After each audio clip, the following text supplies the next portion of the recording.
दोस्तों, आशा है आप सभी लोग स्वस्थ होंगे, मस्त होंगे और अपनी पढ़ाई में व्यस्त होंगे। तो हम आज आप सभी के लिए कक्षा 10 विषय गणित के बहुत ही महत्वपूर्ण 40 प्रश्न लेकर आए हैं। दोस्तों 20 पहले सेट के और 20 दूसरे सेट के, अर्थात ये बहुत ही ज़्यादा रिपीटेड प्रश्न हैं। इसलिए जो ये 20 हैं वो सन 2023 के जो 7 सेट बने थे उनसे लिए गए हैं, और जो अगले 20 हैं वो सन 2022 के जो 7 सेट थे उनसे लिए गए हैं, जैसा कि आपने थंबनेल पर भी देखा होगा। तो चलिए हम बिना समय को नष्ट किए इसे हल करवाते हैं और आपको ऑप्शन बताए बिना उत्तर बताते हैं सोल्व करके। तो दोस्तों पहला प्रश्न है दोस्तों, सेक ए प्लस 10a और इंटू में ब्रैकेट में 1 माइनस साइन ए का मान होगा। तो दोस्तों सेक ए को हम 1 अपान में कॉस ए लिख सकते हैं, और दोस्तों जो हमारा साइन ए है 10a है उसे दोस्तों हम साइन ए और बटे में दोस्तों हमारा कॉस ए लिख सकते हैं, और दोस्तों जो इधर ब्रैकेट में रहेगा वो आपका ये वाला हो जाएगा। तो अब दोस्तों हम यहाँ से कॉस ए को कॉमन ले लेते हैं, तब हमें 1 प्लस में साइन ए और बटे में दोस्तों कॉस ए प्राप्त हो जाएगा। अब दोस्तों इसके इंटू में हम दोस्तों इसे भी रखते हैं, तो दोस्तों इसे भी जब हम रखेंगे तब ये हमारा दोस्तों सूत्र बन जाएगा ए स्क्वायर माइनस बी स्क्वायर वाला। तो दोस्तों इसके अनुसार हम इसमें जब सूत्र लगाएंगे तो 1 माइनस साइन का स्क्वायर हो जाएगा, और बटे में दोस्तों हमारा कॉस ए का कॉस ए ही रहेगा। अब दोस्तों हम जानते हैं कि साइन स्क्वायर ए प्लस कॉस स्क्वायर ए बराबर 1 होता है, इसलिए हम कॉस स्क्वायर ए बराबर 1 माइनस साइन स्क्वायर ए लिख सकते हैं। अब हम यहाँ पर कॉस स्क्वायर रखते हैं, तो दोस्तों कॉस स्क्वायर रखने पर एक कॉस से कट जाएगा और हमारा कॉस ए उत्तर प्राप्त हो जाएगा। इसके बाद दोस्तों इसी में हमारा दूसरा प्रश्न आता है, किसी त्रिभुज ए बी सी में कोण सी 90 डिग्री और tan a दोस्तों 1/3 है, sign A cos B plus cos A sine B का मान होगा। तो दोस्तों इस प्रश्न को हल करने के लिए आपको सर्वप्रथम जो हमें ए दिया है उसका मान और बी जो दिया है उसका मान ज्ञात करना होगा, अर्थात कोण ए और कोण बी हमें पता होने चाहिए। तो चलिए दोस्तों हम इनको पता करते हैं। तो दोस्तों ये हमारा त्रिभुज हो गया ए बी और सी दोस्तों हमें 90 डिग्री पहले से दे रखा है। अब दोस्तों यहाँ पर दिया है tan a बराबर में 1/√3। तो दोस्तों tan a जो 1/√3 दिया है, इसके लिए थीटा का मान 30 डिग्री होता है, इसलिए जो हमारा कोण ए होगा वो 30 डिग्री रख लिया जाएगा। अब दोस्तों हम जानते हैं कि जो त्रिभुज होता है उसके तीनों कोणों का योग 180 डिग्री होता है। तो इस प्रकार से दोस्तों जब हम 180 डिग्री से कोण सी प्लस कोण ए को घटा देंगे तब हमें कोण बी प्राप्त हो जाएगा। तो दोस्तों घटाने पर हमें कोण बी 60 डिग्री प्राप्त होगा। अब दोस्तों जहाँ जहाँ कोण ए है वहाँ कोण ए का मान, और जहाँ जहाँ कोण बी है वहाँ कोण बी का मान रखते हैं।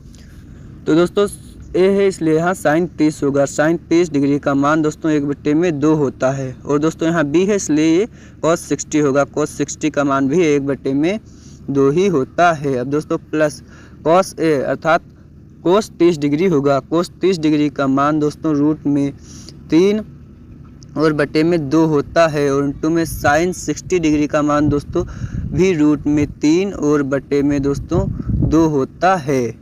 तब दोस्तों √3 और √3 गुणा होकर सिर्फ 3 बचेगा, और जो ये 2 हैं गुणा होकर 4 बन जाएंगे। तब इन्हें हम दोस्तों जोड़ने पर हमें प्राप्त होगा 4, और दोस्तों ऊपर रहेगा 1 और प्लस में दोस्तों 3। इस प्रकार से ये 4 और ये 4 कट जाएंगे और हमारा उत्तर प्राप्त होगा 1, इसलिए हमारा जो सी वाला ऑप्शन है वो राइट हो जाएगा। इसके बाद दोस्तों इसी में हमारा 3 नंबर प्रश्न आता है, किसी बारंबारता बंटन के लिए माध्य और माध्यक क्रमशः 26.1 और 25.8 हैं, बंटन के लिए बहुलक का मान होगा।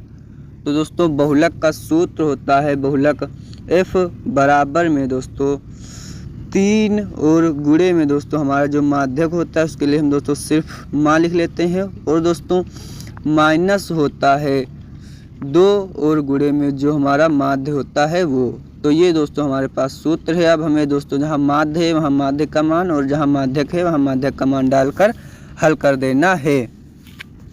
तो दोस्तों जब आप सभी लोग इसको हल करेंगे तब इसका उत्तर आपको 25.2 प्राप्त होगा, इसलिए हमारा जो सी वाला ऑप्शन है वो राइट हो जाएगा। इसके बाद दोस्तों इसी में हमारा आता है नंबर 4 प्रश्न, केंद्रीय प्रवृत्ति की माप है। इसमें दोस्तों पहला ऑप्शन है बारंबारता, दूसरा है माध्य, तीसरा है माध्यक और चौथा है बी तथा सी दोनों।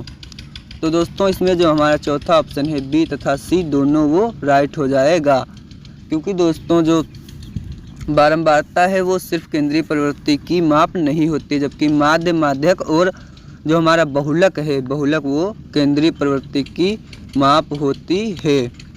इसके बाद दोस्तों इसमें हमारा 5 नंबर प्रश्न आता है, समीकरण 2x का स्क्वायर, ये दोस्तों स्क्वायर लगा है, 2x का स्क्वायर प्लस 5x प्लस 4 के मूलों की प्रकृति होगी।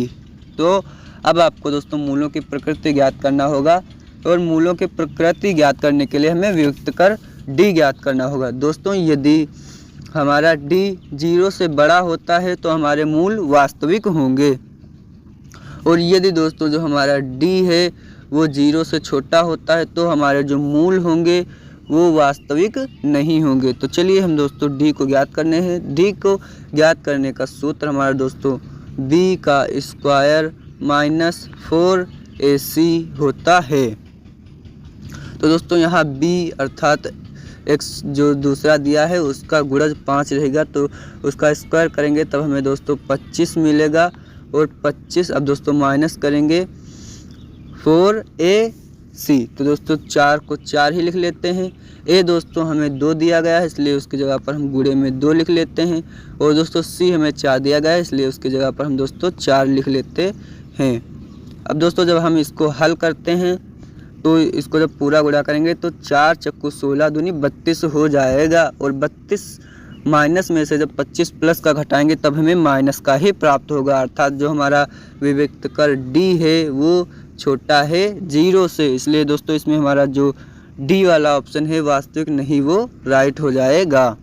इसके बाद दोस्तों इसी में हमारा 6 नंबर प्रश्न आता है, समांतर श्रेणी 4, 9, 14, ...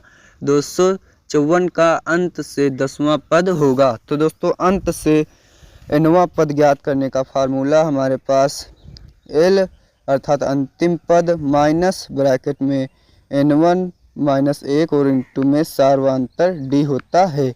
तो चलिए अब दोस्तों इन सभी के मान रख देते हैं।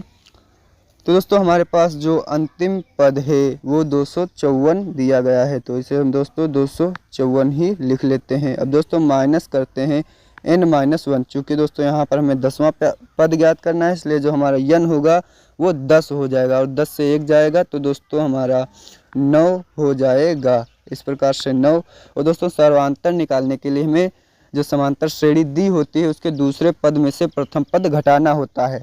तो इस प्रकार दोस्तों जब हम 9 में से 4 को घटाएंगे तब दोस्तों हमें 5 प्राप्त हो जाएगा, इसलिए गुणे में 5 हो जाएगा। अब दोस्तों जब हम इसको गुणा करते हैं तब ये हमारा कुल माइनस में 45 आएगा। अब दोस्तों 254 से जब हम 45 को घटा देंगे तब दोस्तों हमारा जो उत्तर होगा वो सी वाला 209 प्राप्त होगा, इसलिए ही राइट हो जाएगा। इसके बाद दोस्तों इसी में हमारा 7 नंबर प्रश्न आता है, बिंदु 3, -4 की मूल बिंदु से दूरी होगी। दोस्तों मूल बिंदु से तात्पर्य होता है कि 0, 0 से दूरी कितनी होगी।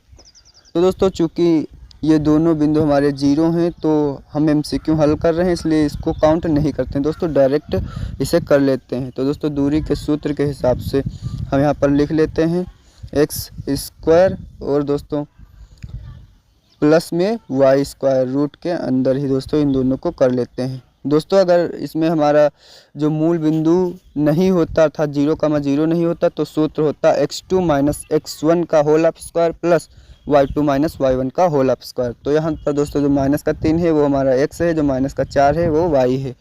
तो इन दोनों को जब हम रखेंगे और वर्क करेंगे तो इनके चिन्ह भी प्लस के हो जाएंगे। इस प्रकार से हमारा दोस्तों 9 और प्लस में 16 हो जाएगा। इन दोनों को जब हम दोस्तों जोड़ेंगे तो 25 आएगा, और 25 का जो वर्गमूल होता है वो 5 होता है, इसलिए हमारा सी वाला ऑप्शन राइट हो जाएगा। इसके बाद दोस्तों हमारा अगला वाला प्रश्न आता है। दोस्तों प्रश्न है हमारा 10 अल्फ़ा बराबर में साइन अल्फ़ा, तो अल्फ़ा का मान होगा। तो दोस्तों यहाँ पर हमें अल्फ़ा के मान के लिए इसे हल करना है। तो दोस्तों यदि हम 10 अल्फ़ा बराबर 0 डिग्री रखते हैं फिर हल करते हैं, तो दोस्तों 10 0 का मान हमारा 0 होता है। और दोस्तों साइन अल्फ़ा में अल्फ़ा की जगह पर हम जब 0 डिग्री डालते हैं तो साइन 0 का मान भी 0 होता है। इस प्रकार से दोनों बराबर हैं, इसलिए इसमें जो हमारा ऑप्शन है वो ए वाला राइट हो जाएगा। इसके बाद दोस्तों इसी में हमारा 9 नंबर प्रश्न आता है, जिसमें दिया गया है एक क्षण की लंबाई का उसकी छाया से अनुपात 1:√3 है। सूर्य का उन्नयन कोण कितना होगा। इसमें दोस्तों सूर्य का उन्नयन कोण ज्ञात करना है। तो दोस्तों सबसे पहले हम इसका चित्र बना लेते हैं। दोस्तों मानते हैं ये कोई एक पेड़ है और इसका दोस्तों यहाँ पर दोस्तों सूर्य है और सूर्य उन्नयन कोण दोस्तों कुछ इस प्रकार से यहाँ पर बनाता है धरातल से। इसको दोस्तों हम इससे जोड़ देते हैं। ये उन्नयन कोण दोस्तों हमारा बताया नहीं गया है, उसे ही हमें दोस्तों ज्ञात करना है, जबकि हमें दोस्तों छाया और लंबाई का अनुपात दिया गया है। तो दोस्तों क्षण की लंबाई ये अर्थात हमें 1 दी गई है और ये दोस्तों जो छाया की दूरी है वो दोस्तों हमें √3 दी गई है। तो यहाँ से हम दोस्तों जब tan थीटा लेते हैं तब हमारे लिए जो उन्नयन कोण अर्थात tan थीटा हो जाएगा वो बराबर में 1 और बटे में √3 हो जाएगा। अब दोस्तों हम जानते हैं tan थीटा बराबर 1/√3 होता है, तो थीटा का मान दोस्तों 30 डिग्री होता है, इसलिए जो उन्नयन कोण है वो ए वाला अर्थात 30 डिग्री हो जाएगा। इसके बाद दोस्तों इसी में हमारा 10 नंबर प्रश्न आता है, एक वृत्त के व्यास के सिरों पर खींची गई समांतर स्पर्श रेखाओं की संख्या होगी। तो दोस्तों किसी भी वृत्त के व्यास के सिरों पर खींची गई समांतर रेखाओं की संख्या दोस्तों 2 हो सकती है। जैसे दोस्तों मान लेते हैं ये कोई ऐसे हमारा एक वृत्त हो गया और यहाँ पर ये ऐसे दोस्तों हो गया हमारा व्यास। तो दोस्तों इस पर एक हम इधर खींच सकते हैं और एक दोस्तों रेखा इधर खींच सकते हैं और ये दोनों दोस्तों खींची गई जो स्पर्श रेखा है वो समांतर हैं। तो इस प्रकार से हमारा जो सी वाला ऑप्शन है वो राइट हो जाएगा। इसके बाद दोस्तों इसी में हमारा 11 नंबर प्रश्न आता है, 12 सेंटीमीटर त्रिज्या वाले वृत्त के 60 डिग्री कोण वाले त्रिज्य खंड का क्षेत्रफल होगा। तो दोस्तों त्रिज्य खंड के क्षेत्रफल के लिए सूत्र होता है थीटा बटे में दोस्तों 360 और इंटू में 2 नहीं दोस्तों पाई आर स्क्वायर, सिर्फ पाई आर स्क्वायर होता है। तो अब दोस्तों जहाँ थीटा है वहाँ पर थीटा का मान डाल देते हैं और जहाँ त्रिज्या है वहाँ त्रिज्या का मान डाल देते हैं। थोड़ा दोस्तों टेक्निकल इशू है, आप लोग उसको कॉम्प्रोमाइज़ करते रहना। तो दोस्तों यहाँ पर जब हम मान डालते हैं तो थीटा का मान 60 डिग्री है, इसलिए 60 डिग्री हो जाएगा और बटे में दोस्तों 360 डिग्री हो जाएगा और गुणे में दोस्तों पाई का हम पाई ही रख लेते हैं क्योंकि सवाल में पाई का पाई ही दिया गया है। और त्रिज्या दोस्तों 12 सेंटीमीटर है, इसलिए हम दोस्तों उसको 12 और गुणे में 12 लिख लेते हैं क्योंकि वो वर्ग था। तो अब दोस्तों इसे हम हल करते हैं तो 0 से 0 कट जाएगा, 6 से 6 कट जाएगा, 6 बार ही लगेगा। अब दोस्तों 6 से 12 को काटेंगे 2 बार लगेगा, 12 को 2 से गुणा करेंगे 24 हो जाएगा। इस प्रकार से हमारा जो उत्तर निकल कर आएगा वो 24 पाई हो जाएगा, इसलिए हमारा जो सी वाला ऑप्शन है वो राइट हो जाएगा। इसके बाद दोस्तों इसमें हमारा 12 नंबर प्रश्न आता है, किसी बारंबारता सारणी के माध्य तथा माध्यिका क्रमशः 27 और 29 हैं तो इसका बहुलक होगा। दोस्तों अभी मैंने ऊपर सूत्र बताया था, बहुलक बराबर में 3 गुणे में माध्यिका और -2 गुणे में माध्य। आपको दोस्तों उसी सूत्र का प्रयोग करके इस सवाल को हल करना है और उत्तर आपको कमेंट बॉक्स में बता देना है। दोस्तों ये रिपीटेड है और बहुत ज़्यादा इम्पोर्टेंट है, इसीलिए रिपीटेड है, तो इसको आप लोग ज़रूर ही हल करके कमेंट बॉक्स में बता देना। और हाँ दोस्तों यहाँ जो ये 27 दिया गया है ये माध्य है और जो ये 29 है ये माध्यिका है। इसके बाद दोस्तों इसी में हमारा 13 नंबर प्रश्न आता है, 2 बिंदुओं 2,3 और 4,1 के बीच की दूरी होगी। तो दोस्तों बीच की दूरी के लिए हम सूत्र जानते हैं कि रूट में दोस्तों x2 माइनस x1 का होल ऑफ स्क्वायर और दोस्तों प्लस में y2 और माइनस y1 का होल ऑफ स्क्वायर होता है। तो अब दोस्तों इसी सूत्र में मान डाल देते हैं। दोस्तों आप लिखावट पर मत जाइएगा, थोड़ी सी टेक्निकल इशू है जिसे मैं जल्द ही सही करने की कोशिश करूँगा, लेकिन आपकी क्लास लेना ज़्यादा ज़रूरी था, इसलिए मैंने सोचा चलो ले लेते हैं, बच्चे कॉम्प्रोमाइज़ कर लेंगे, क्योंकि दोस्तों आपका कल सुबह ही एग्ज़ाम भी है। तो दोस्तों इसे जब हम हल कर लेते हैं तो दोस्तों ये x1 होगा, ये x2 ले लेते हैं, इसे y1 ले लेते हैं, इसे y2 ले लेते हैं। तो इस प्रकार से रूट के अंदर में दोस्तों लिख लेते हैं। और दोस्तों आपको पता होगा कि जब हम किसी भी संख्या का वर्ग करते हैं तो प्लस हो जाता है, इसलिए हम डायरेक्ट 4 से 2 को घटाएंगे, 2 बचेगा, 2 का वर्ग करेंगे तो दोस्तों हमारे पास 4 ही रह जाएगा। अब दोस्तों 3 में से हम दोस्तों 1 को घटाएंगे, 2 बचेगा, 2 का वर्ग करेंगे तो वो 4 हो जाएगा, इसलिए प्लस में 4 हो गया। अब दोस्तों 4 और 4 को जब जोड़ देंगे तो 8 हो जाएगा। तो अब दोस्तों 8 को हम लिख सकते हैं 4 और गुणे में 2। इस प्रकार दोस्तों यहाँ से हम जो 4 है उसके लिए 2 बाहर निकाल सकते हैं। इस प्रकार से हमारा जो हो जाएगा वो 2 और रूट में 2 हो जाएगा। दोस्तों अगर हम इस 2 को अंदर लेना चाहते हैं तो इसका पुनः वर्ग करके अंदर ले सकते हैं, अन्यथा 4 का वर्गमूल 2 होता है, इसलिए इसे हम बाहर भी निकाल सकते हैं। तो इस प्रकार हमारी जो तीसरा वाला ऑप्शन है वो राइट हो जाएगा। इसके बाद दोस्तों 14 नंबर प्रश्न आता है, निम्नलिखित में अपरिमेय संख्या होगी। दोस्तों पहला ऑप्शन है रूट में 25, दूसरा है रूट में 81, तीसरा है 5/3, चौथा है 5 प्लस रूट में 2। तो दोस्तों ये इसका जब हम वर्गमूल निकालेंगे तब हमें 5 निकल आएगा, इसलिए ये भी अपरिमेय संख्या दोस्तों नहीं होगी, अर्थात परिमेय होगी। दोस्तों इसके लिए भी 9 निकल आएगा और ये दोस्तों हमें p/q के रूप में लिख सकते हैं, इसलिए ये भी हमारी परिमेय संख्या होगी। जबकि जो ये 5 प्लस रूट में 2 है, इसे ना तो हम p/q में लिख सकते हैं, ना तो इसका कोई वर्गमूल निकल रहा है, पूर्ण संख्या, इसलिए दोस्तों ये हमारा राइट आंसर हो जाएगा। इसके बाद दोस्तों इसमें हमारा 15 नंबर प्रश्न आता है, जिसमें दिया गया है परिमेय संख्या होगी। तो इसमें दोस्तों जो 9 है उसके लिए 3 निकल आएगा, जो कि एक पूर्णांक है, इसलिए यही हमारी परिमेय संख्या हो जाएगी। इसके बाद दोस्तों इसी में हमारा प्रश्न नंबर 16 आता है, जिसमें दिया गया है किसी द्विघात समीकरण y बराबर ax² plus bx plus c, जहाँ a नॉट इक्वल टू 0 के ग्राफ का आकार होगा। दोस्तों चूँकि यहाँ पर x का स्क्वायर है, इसलिए इसका जो ग्राफ होगा वो दोस्तों परवलयाकार अर्थात कुछ ऐसा होगा।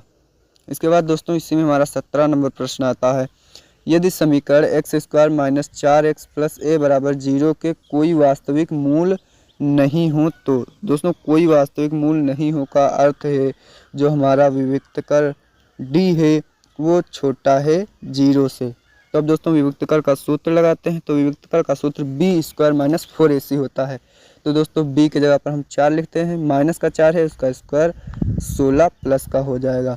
अब दोस्तों हम लिख लेते हैं -4ac का मान, तो -4 और दोस्तों a, इसमें हमें दोस्तों a ही दिया गया है और c का मान हमें 2 दे दिया नहीं दोस्तों, c का मान भी हमें सिर्फ 1 ही है। दोस्तों यहाँ पर जो a है ये c का मान है और जो 1 है वो a का मान है। दोस्तों थोड़ी मिस्टेक हो गई थी, इसलिए उसे 1 लिख लेते हैं और ये दोस्तों छोटा है 0 से। तो अब दोस्तों इसे जब हम हल करते हैं तो 16 और दोस्तों माइनस का 4a छोटा है दोस्तों 0 से। अब दोस्तों इस 4a को हम इधर ले जाएंगे, तब दोस्तों 4 से जो 16 है वो 4 बार कट जाएगा। इस प्रकार से हमें जो प्राप्त होगा वो कुछ ये होगा 4 और दोस्तों ये हमारा a। तो इस प्रकार से जिधर इस चिन्ह का मुंह होगा a की तरफ, जिसमें वही ऑप्शन राइट हो जाएगा। तो इसमें जो b वाला है वो राइट है। इसके बाद दोस्तों इसी में हमारा 18 नंबर प्रश्न आता है, अनुक्रम रूट में 2, 2 रूट में 2, 2, 3 रूट में 3 का 10वां पद होगा। अब दोस्तों आप चाहें तो इसे सूत्र से लगा सकते हैं। इसका सूत्र होता है दोस्तों पहला पद a1 और प्लस में दोस्तों हमारा जो पद है वो -1 और इंटू में जो सर्वांतर है वो। तो दोस्तों चाहे ऐसे लगा सकते हैं, यहाँ पर a1 की जगह पर रूट में 2 डाल दीजिएगा, जहाँ n दिया है वहाँ पर 10 डाल दीजिएगा और 10 में से 1 जाएगा तो हमारा दोस्तों 1 ही बचेगा। और फिर दोस्तों जहाँ ये रूट में 2 और इसमें दोस्तों 2 रूट में 2 से 1 रूट में 2 घटाएंगे तो जो हमारा दोस्तों निकल कर आएगा सर्वांतर वो भी रूट में 2 होगा। तो आप चाहें तो दोस्तों इस तरह से लगा सकते हैं। यदि आपको फार्मूला याद नहीं है तो आप दोस्तों इसके 10 पद लिख लेते हैं। दोस्तों पहला ये हो गया, दूसरा ये हो गया, तीसरा ये हो गया। अब दोस्तों इसमें जो ये वाली संख्या यही परिवर्तित रहेगी और जो रूट में 2 है ये नियत रहेगा, जैसा कि आपको 3 पद में दिया गया है। तो इस प्रकार से जो हम 10वां पद तक लिखते जाएंगे तो हमें 10वां पद 10 और रूट में 2 प्राप्त हो जाएगा। अब दोस्तों ये 10 हमारा 100 का वर्गमूल है, इसलिए हम इस 10 को रूट के अंदर ले जा सकते हैं। तो जब इसे रूट में ले जाएंगे तो ये 100 हो जाएगा, और 100 को जब हम 2 से गुणा करेंगे तब वो 200 हो जाएगा। इसलिए हमारा जो सी वाला ऑप्शन है रूट में 200 वो राइट हो जाएगा। इसके बाद दोस्तों इसमें हमारा 9 नंबर प्रश्न आता है, जिसमें दिया गया है शीर्ष 0,4 0,0 और 3,0 वाले त्रिभुज का परिमाप होगा। तो दोस्तों इसमें जो हमारा सी वाला ऑप्शन है 12 वो राइट हो जाएगा। दोस्तों मैंने आपको सूत्र पहले से बता रखा है, दूरी का x2 माइनस x1 का whole of square plus y2 minus y1 का होल ऑफ स्क्वायर। यहाँ पर दोस्तों आपको दो बिंदु ऐसे चुनने हैं, एक बार ये 2 बिंदु लेने हैं, फिर ये 2 बिंदु लेने हैं, और फिर इसके बाद ये वाला बिंदु और ये वाला बिंदु लेना है, और दोनों में x1 और x2 आप जिसको चाहें उसको मान सकते हैं। सिर्फ इधर x वाले पार्ट को चाहे आप इसको x2 मान लें, चाहे आप इसको x2 मान लें, वर्ग होगा तो सब आ जाएगा। तो दोस्तों इस प्रकार से आपको जो तीनों शीर्ष होते हैं उनकी लंबाई ज्ञात करनी है, और फिर उन तीनों शीर्षों की लंबाई को जोड़ देना है, आपको त्रिभुज प्राप्त होगा। इसमें दोस्तों जो 12 है वही हमारा राइट आंसर रहने वाला है। इसके बाद दोस्तों इसी में हमारा 20 नंबर प्रश्न आता है, यदि tan alpha plus cot alpha बराबर 5 हो तो tan 2 अल्फ़ा, अर्थात यहाँ पर दोस्तों tan स्क्वायर अल्फ़ा है, ये दोस्तों 2 मिस्टेक से नीचे आ गया, और प्लस कॉट स्क्वायर अल्फ़ा का मान होगा। तो दोस्तों यहाँ पर हम a प्लस बी का होल ऑफ स्क्वायर बराबर a square plus b square plus 2ab वाला सूत्र लगाते हैं, तो यहाँ से हो जाएगा tan square alpha plus cot square alpha बराबर में दोस्तों tan अल्फ़ा और प्लस में कॉट अल्फ़ा का दोस्तों होल ऑफ स्क्वायर हो जाएगा, और माइनस दोस्तों 2ab हो जाएगा, अर्थात 2 इंटू tan अल्फ़ा और इंटू में कॉट अल्फ़ा। दोस्तों हम जानते हैं कि जो tan अल्फ़ा होता है, अर्थात जो कॉट अल्फ़ा होता है वो tan अल्फ़ा का उल्टा होता है। तो इस प्रकार से जो tan अल्फ़ा है वो कॉट अल्फ़ा से कट जाएगा और 1 हो जाएगा, इसलिए यहाँ पर सिर्फ -2 बचेगा। जबकि दोस्तों tan alpha plus cot alpha की जगह पर जब हम 5 डालेंगे उसका वर्ग करेंगे तो 25 हो जाएगा, और 25 से जब हम 2 को घटा देंगे तो 23 प्राप्त होगा, इसलिए हमारा सी वाला ऑप्शन जो है वो राइट हो जाएगा। इसके बाद दोस्तों 21 नंबर प्रश्न आता है, जिसमें दिया गया है यदि साइन थीटा बराबर कोसेक थीटा तथा दी गई शर्तें का मान होगा। तो दोस्तों इसमें हमारा जो राइट आंसर है वो ऑप्शन नंबर सी हो जाएगा। यहाँ से दोस्तों आपको 2022 के जो क्वेश्चन हैं वो रिपीटेड वाले शुरू हो चुके हैं, जो कि 21 नंबर आ गया है। दोस्तों 22 हो गया, एक बिंदु Q से एक वृत्त पर स्पर्श रेखा की लंबाई 24 सेंटीमीटर था, क्योंकि वृत्त के केंद्र से दूरी 25 सेंटीमीटर है तो वृत्त की त्रिज्या होगी। आपको दोस्तों वृत्त का चित्र बना लेना है, और फिर जो ये कह रहा है उसे ड्रॉ कर लेना है। दोस्तों बता रहा है Q से स्पर्श रेखा की लंबाई, दोस्तों मान लेते हैं ये कोई बिंदु Q है, यहाँ पर से स्पर्श रेखा खींची गई है जिसकी लंबाई दोस्तों 24 दी गई है कि, और दोस्तों दिया गया 24 सेंटीमीटर तथा वृत्त की केंद्र से दूरी, अर्थात ये दोस्तों जो दूरी हमें दी गई है वो 25 दी गई है, और दोस्तों हमें ज्ञात करना है वृत्त की त्रिज्या क्या होगी, ये दोस्तों त्रिज्या हमें ज्ञात करनी है। तो दोस्तों इसमें हम कर्ण स्क्वायर बराबर आधार स्क्वायर प्लस लंब स्क्वायर का प्रमेय लगाएंगे, तब दोस्तों इसे जब हम हल करेंगे इसी सूत्र से तब हमें 7 सेंटीमीटर प्राप्त हो जाएगा, इसलिए हमारा ए वाला ऑप्शन राइट हो जाएगा। इसके बाद दोस्तों इसी में हमारा 23 नंबर प्रश्न आता है, यदि एक बिंदु P से O केंद्र वाले किसी वृत्त पर PAPB स्पर्श रेखाएं परस्पर 80 डिग्री कोण पर झुकी हों तो POA कोण कितना होगा।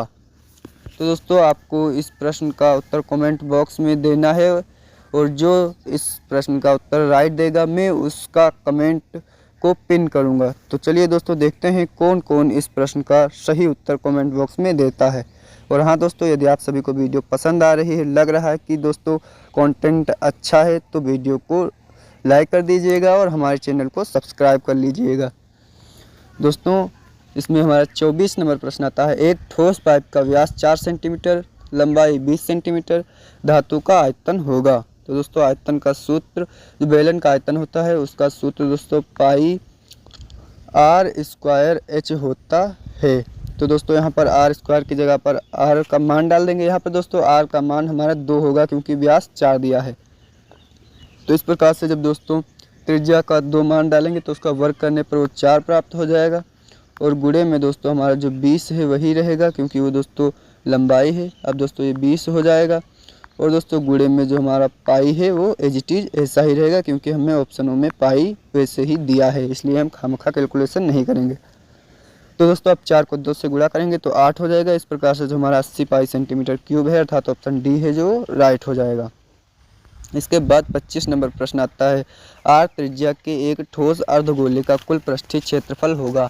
आपको दोस्तों कुल पृष्ठीय क्षेत्रफल ज्ञात करना है। तो दोस्तों हम जानते हैं जो अर्धगोले का सूत्र होता है वो 2 पाई आर स्क्वायर होता है। अब दोस्तों आप जानते हैं जो अर्धगोला होता है वो कुछ इस प्रकार से होता है।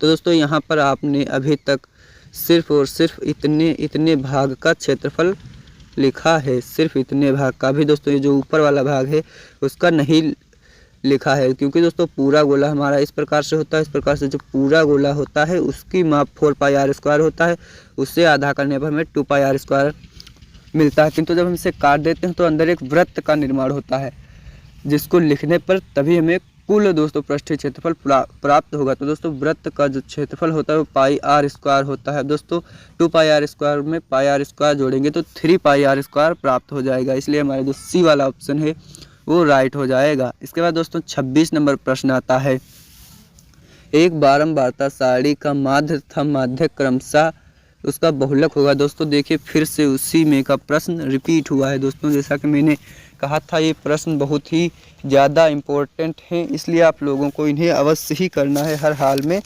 करना ही है। तो दोस्तों जैसा कि मैंने सूत्र बताया था, बहुलक बराबर 3 गुणे में माध्यिका और -2 गुणे में माध्य होता है, उसी सूत्र से आपको इसे दोस्तों हल कर देना है। तो दोस्तों जब आप इसको हल करेंगे तो इसमें हमें उत्तर 45 प्राप्त होगा। दोस्तों इसे आप हल कर लेना। इसके बाद दोस्तों इसमें हमारा 27 नंबर प्रश्न आता है, इसी वृत्त पर एक बाह्य बिंदु से खींची जाने वाली स्पर्श रेखाओं की अधिकतम संख्या है।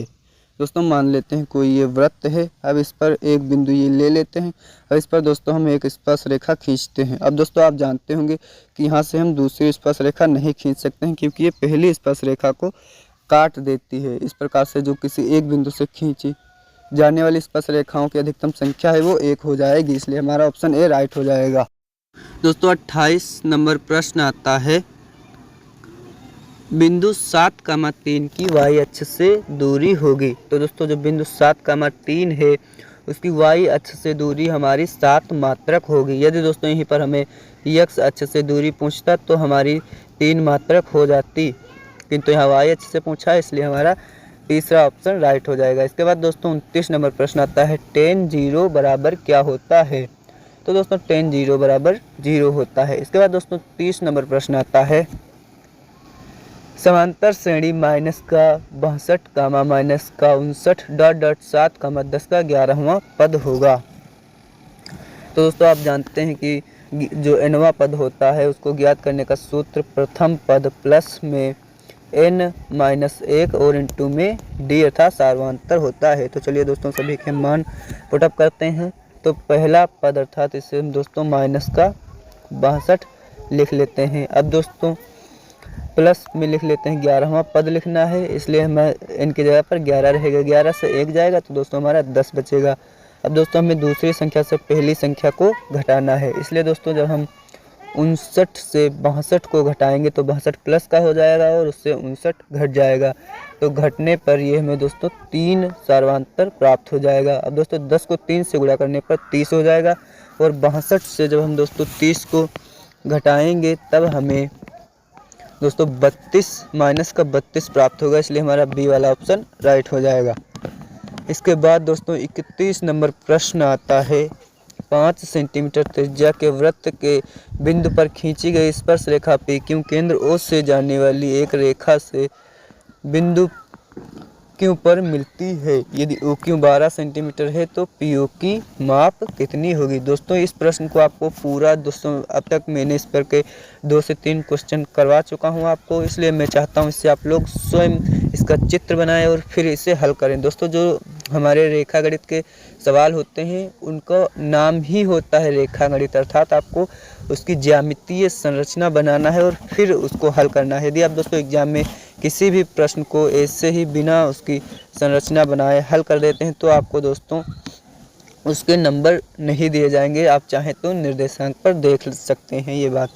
इसके बाद दोस्तों इसमें हमारा 32 नंबर प्रश्न आता है, संख्याओं 182 तथा 78 का HCF होगा। तो दोस्तों इसमें जो संख्याएं दी गई हैं इनका HCF ज्ञात करने के लिए हमारे पास कुल 2 विधियां हैं। हम जिस विधि से चाहें उस विधि से इनका HCF ज्ञात कर सकते हैं। एक विधि दोस्तों जिसको हम कहते हैं भागफल विधि, एक को कहते हैं गुणनफल विधि।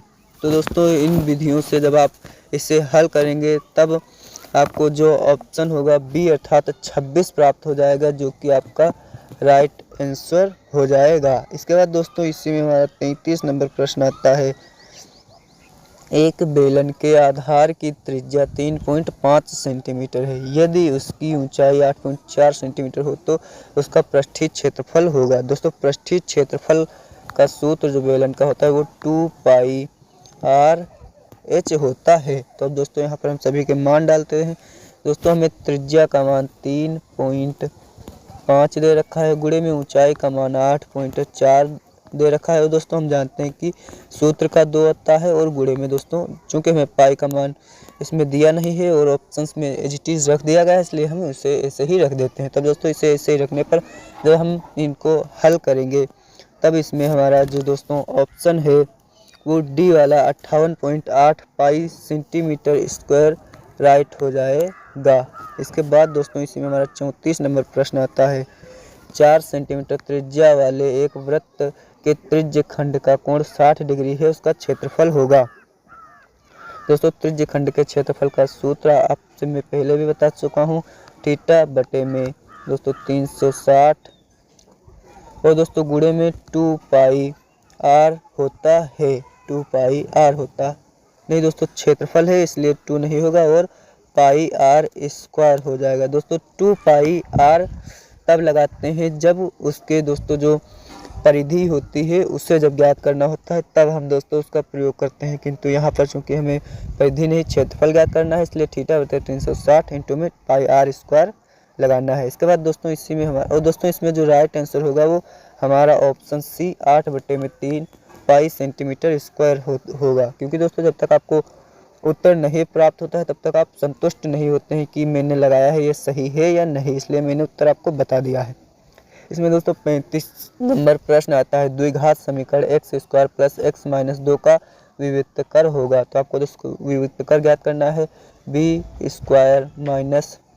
4ac इसका दोस्तों सूत्र है। अब दोस्तों b की जगह पर हम इसका मान डाल लेते हैं। b का मान दोस्तों यहाँ पर सिर्फ 1 है इसलिए 1 लिख लेते हैं और माइनस दोस्तों 4 लिख लेते हैं और गुणे में दोस्तों a का मान भी हमें 1 ही दिया गया है और दोस्तों जो c है उसका मान हमें गुणे में -1 दे रखा है, इसलिए माइनस का जब -4 से गुणा करेंगे तो +4 हो जाएगा। तो इस प्रकार से दोस्तों जब हम प्लस के 4 में 1 जोड़ देंगे तब वो दोस्तों 5 हो जाएगा, किंतु दोस्तों यहाँ पर हमें +5 ऑप्शन में ही नहीं दिया है, इसमें दोस्तों थोड़ा जो ऑप्शन है वो गलत हो चुके हैं। तो चलिए हम इसका उत्तर लिख लेते हैं, +5 रहेगा आपका इसका उत्तर। इसके बाद दोस्तों हमारा प्रश्न नंबर 36 आता है, जिसमें दिया गया है द्विघात समीकरण 1 - 4x + 4x का स्क्वायर है दोस्तों बराबर 0 के मूलों का योगफल क्या होगा। तो आपको दोस्तों सबसे पहले इसके मूल ज्ञात करने हैं। तो दोस्तों इसके मोल ज्ञात करने हैं। दोस्तों अब तक मैंने बहुत ही सवाल आपको विविक्त कर पर आधारित करा दिए गए हैं और उससे विविक्त कर के सूत्र की सहायता से ही आपको मूल अर्थात x प्राप्त होंगे, जिसका सूत्र होता है -b ± रूट में विविक्त कर और बटे में 2a। तो दोस्तों इसी फार्मूले का आपको प्रयोग करना है और इसके दोनों जो मूल होंगे उन्हें निकाल कर जोड़ देना है और आपको उत्तर प्राप्त हो जाएगा। दोस्तों यदि मैं पूरे सवाल करवा दूंगा तो आपका आना तो यहाँ निरर्थक हो जाएगा, क्योंकि तब तो ये एक सिनेमा बन जाएगा, आप देख लिए और कुछ दिन बाद इससे भुला दिए। इसलिए आप लोग भी कुछ प्रैक्टिस हमारे साथ करते रहिए। जिससे आपको दोस्तों अत्यधिक फ़ायदा होगा और याद करने में भी आसानी रहेगी। इसमें दोस्तों दिया है यदि 65 और 113 के HCF को 65P - 117 के रूप में व्यक्त किया जाए तो P का क्या होगा। तो दोस्तों इसमें आपको करना क्या है, इसका HCF ज्ञात करना है। जब आप दोस्तों इसका HCF बहुत ही कॉमन चीज़ है और इसे मेरा मानना है सभी लोग जानते होंगे, और यदि कोई नहीं जानता है तो YouTube पर टाइप करना कैसे ज्ञात करें HCF और LCM, मेरा वीडियो आपको प्राप्त होगा, आप लोग देख लेना। तो दोस्तों इसका हम जब इन दोनों संख्याओं का HCF ज्ञात करेंगे तो वो 13 होगा। अब दोस्तों 13 को हम इस रूप में लिख सकते हैं क्योंकि इसी में दिया गया है। तो दोस्तों इससे हम लिखते हैं बराबर 65 दोस्तों और इंटू में P और दोस्तों -117, माइनस का 117 को जब हम दोस्तों 13 की साइड लाएंगे तब ये प्लस हो जाएगा और दोस्तों 130 हो जाएगा। 130 में दोस्तों जो 65 है वो 2 बार लगेगा। इस प्रकार से जो P होगा वो हमें दोस्तों 2 प्राप्त हो जाएगा। इसके बाद दोस्तों इसी में हमारा 38 नंबर प्रश्न आता है 15, 18 और 24 का लासा है। तो दोस्तों इस प्रश्न का उत्तर भी आपको कमेंट करना है। देखता हूँ जो दोस्तों सभी प्रश्नों का सही उत्तर देगा मैं उसके कमेंट को हाईलाइट करूँगा। आप दोस्तों देख रहे हैं मैं ऐसे ही प्रश्नों को छोड़ रहा हूँ जो बहुत ही कॉमन है और मुझे लगता है कि आप लोग कर लेंगे, किंतु फिर भी यदि आप नहीं कर पाते हैं तो बताइएगा, हम आपको करवाएंगे दोस्तों। आखिर हम किस दिन आपके काम में आएंगे, हम इसीलिए बैठे हैं दोस्तों। इसमें दोस्तों 19 नंबर प्रश्न आता है यदि ABC तथा XYZ 2 समरूप त्रिभुज हैं तथा कोण A बराबर 75 डिग्री। दोस्तों इस प्रकार के सवाल आपके सिलेबस से हट गए हैं, इसलिए इसको करना दोस्तों उचित नहीं होगा, इसलिए इसको हम स्किप करते हैं।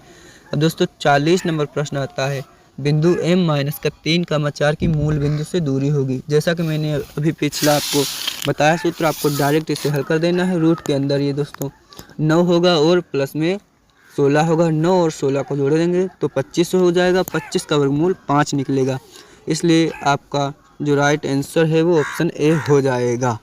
तो दोस्तों यहाँ पर हमारे पूरे 40 प्रश्न पूर्ण होते हैं और हमारा इसका पार्ट 1 पहले से ही आ चुका है। आप चाहें तो उससे भी देख सकते हैं, क्योंकि मैंने दोस्तों जो आप थंबनेल लगाया है उसको 2 पार्टों में पूरा किया है, पहले और दूसरे पार्ट में।